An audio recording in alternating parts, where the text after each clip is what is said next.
Voici donc ici la leçon numéro 1 concernant les considérations générales à apporter par rapport à la conception et la construction d'ouvrages en béton préfabriqués.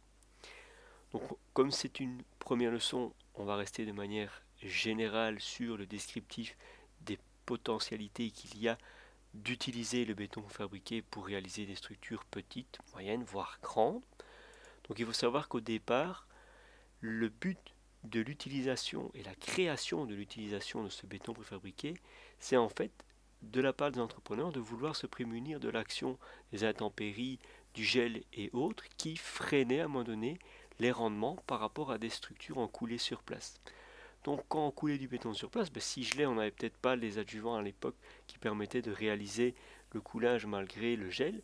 Et donc les entrepreneurs ont demandé aux industriels de trouver des mécanismes qui permettaient d'empêcher ces blocages. Et les industriels se sont tournés vers la fabrication dans une usine de ce béton pour contrôler le process de fabrication.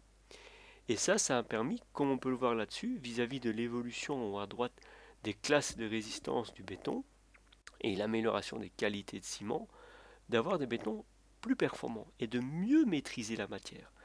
On va prendre l'exemple ici notamment de ce tableau où on voit les trois couleurs, rose, bleu et noir, qui sont en fait des droites qui représentent en fait les augmentations d'évolution de reprise de charge par rapport aux classes de résistance du béton utilisées.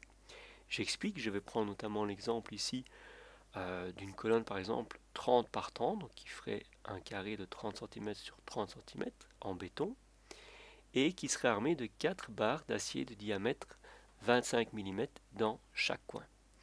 Et qu'est-ce qu'on observe sur le graphique? On observe que si j'utilise, admettons, une classe de résistance C3037, je vais avoir un facteur de reprise de charge qui serait proche de 1.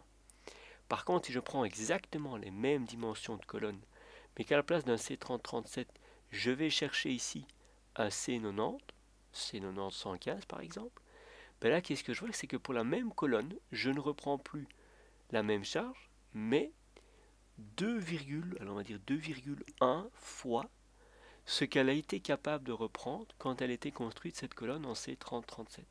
Donc on voit que en se permettant d'utiliser des bétons qui sont de meilleure qualité, on conserve les mêmes dimensions de nos colonnes ou d'une structure, mais on garantit la reprise d'une plus grande capacité de charge. C'est ça l'avantage ici du système par rapport à du béton préfabriqué. Donc comme on le voit là-dessus, souvent dans l'ordre de grandeur, on utilisera par rapport à la classe de résistance du béton qui tournera aux alentours des C45-55 à du C70-85, c'est dans le courant ce qu'on retrouvera dans notre système d'application sur chantier, ces classes de résistance sur des poutres, des colonnes, des ourdis, etc.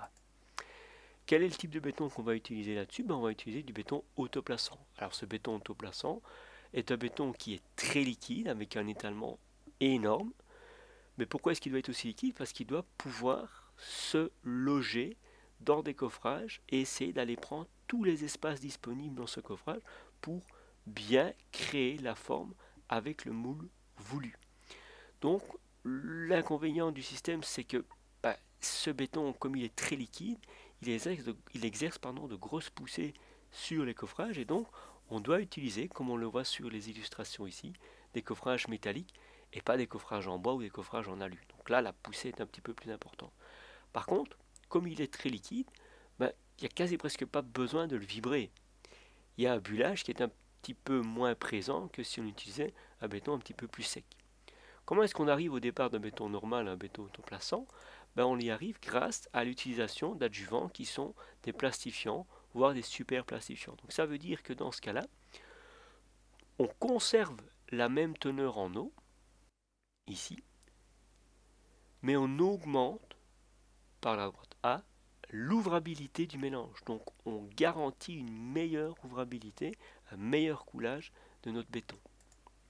Comme on peut le voir ici là-dessus, on a des classes de consistance qui sont très élevées. On va dans des classes d'affaissement S5 et au minimum S4 et on peut aller jusqu'à de l'étalement en F6 qui serait un étalement supérieur à 60 cm par rapport au cône d'Abrahams.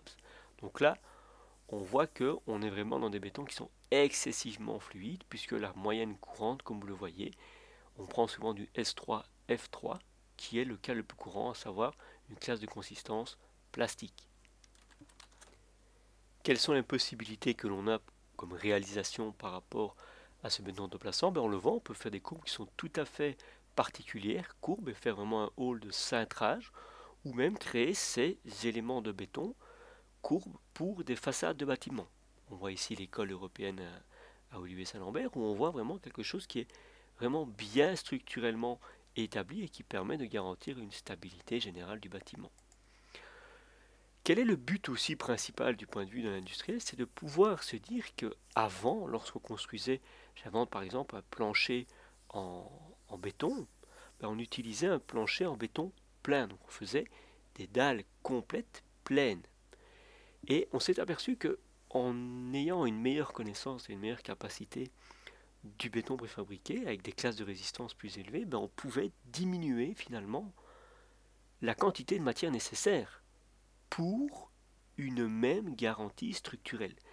Et c'est ça en fait l'avantage de pouvoir utiliser ce type de béton, c'est que on garantit les mêmes demandes de stabilité, de structure et d'utilisation des éléments de construction, mais on diminue la quantité nécessaire de matière. Et on voit qu'en fait, pour les dalles pleines, on a pu créer ce qui s'appelait les hourdis, les dalles alvéolaires, et en créant ces creux à l'intérieur des hourdis, on a diminué de 45% la quantité de matière nécessaire pour réaliser le même élément de plancher. Donc on a vu que pour 1 mètre carré qu'on construisait avant de dalles pleines, à l'heure actuelle on fait un peu plus de 2 mètres carrés en hourdi. L'avantage énorme aussi du système, c'est que il n'y a pas besoin de commencer à avoir besoin de regarder la météo, de voir s'il gèle, s'il y a des intempéries ou autre. Tous les éléments en béton fabriqués sont construits en usine et on n'a plus qu'à les assembler sur chantier. Donc c'est beaucoup plus facile du point de vue de la rapidité d'exécution. C'est un élément qui est vraiment un avantage. On a beaucoup plus facile à créer ces pièces en usine, mais on a beaucoup plus facile à les poser et à les mettre en place. On prend l'exemple ici d'un stade en Finlande qui a été construit en 6 mois en termes de gros œuvre pour un stade de 40 000 spectateurs. On peut réaliser aussi des maillages par rapport au parking qui peut aller de 100 à 150 mètres carrés où on a vraiment des résistances structurelles bien plus élevées que si on devait faire ça en du coulé sur place. Ça prendrait déjà beaucoup plus de temps et on pourrait vraiment se permettre des garanties un petit peu moindres quant à la qualité d'exécution. Ici en usine, on a vraiment un contrôle clair et net du process. Alors en termes de maxima par rapport à des portées de plancher ou de poutres de toiture, il faut savoir que le meilleur plancher qui permet de résister aux charges, c'est le plancher TT. Et sa capacité de portée maximale est de 25 mètres. Ainsi que pour des poutres de toiture, pour des portiques, on arrive à l'heure actuelle à créer des poutres de portique qui dépassent les 40 mètres. Et on a à l'heure actuelle le maximum qui est de 48 mètres. On voit que ça, en coulée sur place, c'est quasi mission impossible à effectuer sans un coffrage particulier, sans des techniques de mise en place difficiles. Donc là, c'est encore ici une possibilité avec du béton préfabriqué. Alors l'avantage d'utiliser des planchers qui ont des portées plus élevées, vous voyez ici, on a un grand espace ouvert sans présence de colonnes intermédiaires. Donc ça, on peut se permettre de faire porter les planchers, les hourdis de façade à façade, sans la nécessité de noyaux centraux. Alors les éléments la plupart du temps en béton préfabriqué sont de résistance au feu 1 à 2 heures. Pourquoi? Parce que de 1, il y a un enrobage suffisant qui est souvent minimum de 3 cm avec une moyenne de 5 cm. Et ça garantit en fait la capacité qu'a le béton d'abord d'éclater, mais de garder en fait cette distance entre la chaleur et l'armature présente dans l'élément en béton avant que l'élément ne commence réellement à se déstructurer. Alors, le but principal d'amener de la préfabrication, c'est d'un point de vue économique. Donc, essayer de diminuer le temps de pause et donc le délai sur chantier. Donc ça, on va essayer de respecter cette philosophie en standardisant et en répétant le plus possible des éléments qui sont de même dimension, de mêmes épaisseurs, de même grandeur. Et si on souhaite réellement faire des formes un petit peu plus spécifiques, circulaires, triangulaires ou autres, c'est faisable, mais alors on ne sait pas tout faire en préfabriqué. On devra passer par des éléments qui sont à couler sur place. Donc là, vous voyez, on ne sait pas tout faire en béton préfabriqué, on doit terminer avec du coulé sur place. De manière générale, on respectera une philosophie sur le préfabriqué qui est l'action diaphragme de plancher qu'on visualisera dans la leçon numéro 3. Les liaisons simples, toujours avec des appuis simples, pas autre chose, qu'on verra dans la leçon numéro 2. On gardera des distances standards entre portiques, on gardera une hauteur maximale de colonne dans des ossatures, donc on verra un peu toute l'intégrité structurelle par rapport à la leçon numéro 5. Qu'est-ce qu'on retrouve en termes de familiarisation des formes et des éléments? On retrouve d'abord des colonnes en béton préfabriquées, carrées et circulaires. On retrouve des poutres de toiture qui sont à inertie variable, avec évidement ou pas, des poutres plates, voire des pannes de toiture. On retrouve des poutres de plancher en L, en T ou à double pose avec coulage de la dalle de compression par après. Et ensuite les planchers qu'on verra dans la leçon numéro 6 avec des planchers type ourdi ou des planchers TT. Alors la préfabrication amène bien évidemment des possibilités énormes. On peut faire, comme vous le voyez ici, des colonnes avec une descente d'eau intégrée dans la colonne. On peut observer ça dans le catalogue de chez Willinassen. Voici donc à quoi ça ressemble. Donc on voit ici les armatures pour le bas des colonnes et on voit ici le tuyau de descente qui est déjà intégré avant de couler le béton. Ça va? Donc on voit vraiment ici la possibilité de remettre cette descente d'eau pluviale avant le coulage du béton en usine. Une autre possibilité est de demander par rapport à la création d'un élément de toiture préfabriqué la pose de l'étanchéité. Ça peut être fait aussi à l'intérieur même de l'usine et on n'a plus qu'à les assembler une fois effectués sur chantier. Enfin, comme vous voyez, parfois il y a des possibilités quand on utilise des ourdis avec des hauteurs relativement importantes. Il y a moyen de placer des gaines techniques dans les alvéoles du plancher en se créant des chambres de visite pour pouvoir effectuer la diminution en fait de la hauteur de la dalle de compression. Il y a encore une possibilité dans ces creux, comme vous le voyez à gauche, de créer un réseau de circulation d'air pour pouvoir effectuer tout un système de gainage.